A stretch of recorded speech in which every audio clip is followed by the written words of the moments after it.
Her story is tragic, shaped by isolation, power, and circumstance, and her past provides context for the complex personality we see in Chainsaw Man. Makima did not start as the cold, calculating, almost godlike control devil we know. She began life as a small, vulnerable child, a cute little being not unlike Nayuta. Innocent, curious, and small, she had the potential to develop in many directions. From the information we get in the manga, the control devil initially existed alone on Earth. Kishibe mentions that he brought her here, which implies that she started without a family, without guidance, and without the emotional safety a child needs. There was no foundation of love or nurturing to anchor her to the world in a conventional sense. This early isolation is critical in understanding her eventual detachment and her selective empathy.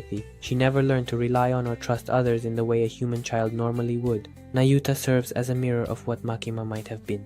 Nayuta is docile, gentle, and easily contented by simple pleasures, like enjoying the company of dogs or eating something as basic as bread. These small desires reflect innocence, curiosity, and vulnerability.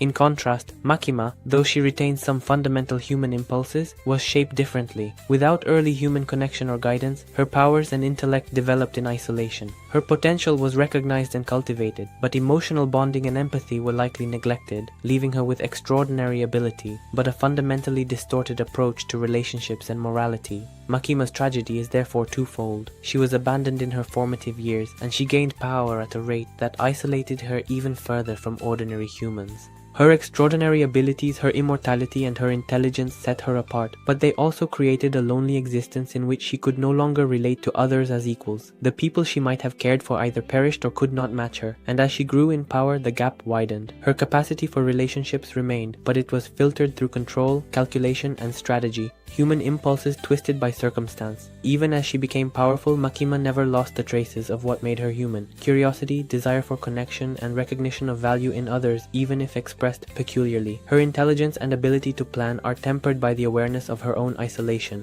Her tragedy is not simply in the cruelty she inflicts, but in the immense burden of existing in a form that is neither fully devil nor fully human, yet bears the emotional and intellectual weight of both worlds. Her early life, the absence of family, and the slow accumulation of power all culminate in the control devil we encounter. A child who might have been gentle like Nayuta became a being capable of calculated manipulation, selective kindness, and terrifying authority. Yet beneath it all, the seeds of humanity remain, making her not only complex, but tragically relatable. Makima's tragedy is therefore inseparable from her identity.